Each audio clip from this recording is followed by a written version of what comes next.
Doğu Türkistan bağımsız olsa ne olurdu? Doğu Türkistan bugün Sincan Uygur Özerk Bölgesi adıyla Çin Halk Cumhuriyeti'ne bağlı bir bölgedir. Bu videoda Doğu Türkistan'ı varsayımsal olarak Çin'den ayırıp bağımsızlığına kavuşturacağız. Eğer bu durum gerçekleşseydi, olabilecekleri coğrafi, demografik ve siyasi olarak inceliyoruz. Hadi başlayalım. Doğu Türkistan bağımsız olsaydı, Sincan bölge ismini kullanmayı bırakır, devletin adı Doğu Türkistan Cumhuriyeti olurdu. Devletin bayrağı gök bayrak ismiyle turkuaz zemin üzerine ay yıldızlı bayrak olurdu. Doğu Türkistan Cumhuriyeti resmi arması ise şu şekilde olurdu. Bu armada Hilal ve Tuğra'nın üzerinde bulunan 3 yıldız Göktürk Kağanlığını, Uygur Kağanlığını ve Karahanlıları temsil ederdi. Milli marşı 1933'te kabul edilen Kurtuluş Yolunda Marşı olurdu. Milli marşlarında Attila, Cengiz, Timur dünyayı titretmişti.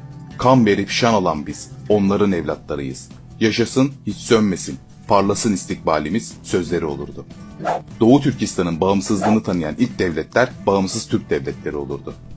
Doğu Türkistan'ın bağımsız olmasıyla nüfusu tahmini olarak 35.850.000 olurdu. Doğu Türkistan bu nüfusuyla nüfusa göre ülkeler sıralamasında 39. Fas ile 41. Özbekistan arasına yerleşirdi. Doğu Türkistan Cumhuriyeti'nin yüz ölçümü 1.664.890 km² olurdu. Bu yüz ölçümüyle yüz ölçümüne göre ülkeler sıralamasında 17. Libya ile 19. İran arasında kendisine yer bulurdu.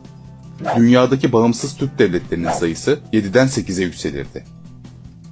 Doğu Türkistan, Türkiye, Azerbaycan, Özbekistan, Kırgızistan, Kazakistan, Türkmenistan, Kuzey Kıbrıs Türk Cumhuriyeti'nden sonra 8. bağımsız Türk devleti olurdu. Bu arada hala abone değilseniz kanala abone olarak yeni videoların gelmesine destek verebilirsiniz. Doğu Türkistan'ın bağımsız olmasıyla Çinlileştirme politikaları son bulur, Çinli göçü durdurulurdu.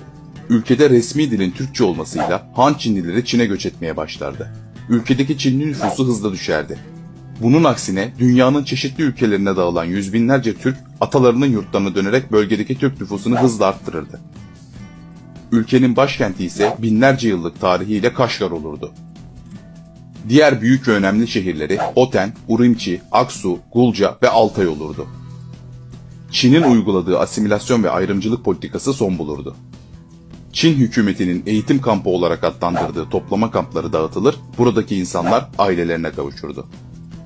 Ticaret yolları üzerinde bulunan Doğu Türkistan, tarihi İpek yolunun tam hakimi olurdu. Doğu Türkistan'ın ihraç ettiği önemli tarım ürünleri pamuk, buğday ve mısır olurdu. İli Nehri ve tarım nehirleri bölgenin tarımsal faaliyetlerinin gelişmesine katkı sağlardı. Ülkenin en yüksek noktası Keşmir sınırında bulunan 8600 metreyi bulan dağlar olurdu. Hayvancılık, ülkede yaşayanların en önemli gelir kaynaklarından biri olurdu. Doğu Türkistan'ın bağımsız olmasıyla ülkede yaşayanlar seyahat özgürlüğü kısıtlamasından kurtulurdu. Yüz binlerce insan Doğu Türkistan'ı ziyaret etmek için rahatça ülkeye giriş yaparken, Doğu Türkistan'da yaşayanlar da özgürce başka ülkelere gidebilirdi. Doğu Türkistan'a gelen Türk turistler Uygur pilavı ve Uygur şiş kebabını yerler, bölgedeki tarihi akrabalarını yakından tanıma fırsatına kavuşurlardı. Tarım hafzasında bulunan Kaşgar, Hoten, Aksu ve Turfan gibi şehirler hem Türk İslam coğrafyasının en önemli medeniyetlerinden hem de Türklerin İslamiyet ile tanıştığı topraklar olmasından dolayı hak ettiği değeri görmeye başlardı. Adını yükseklik ve heybetinden alan Tanrı Dağları ülkenin sembollerinden biri haline gelirdi.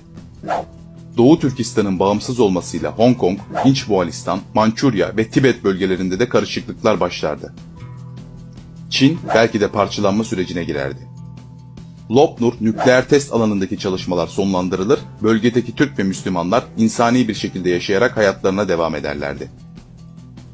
Yeni videolarımızdan hemen haberdar olmak için zil durumunu tümü yapmayı unutmayın. Teşekkürler.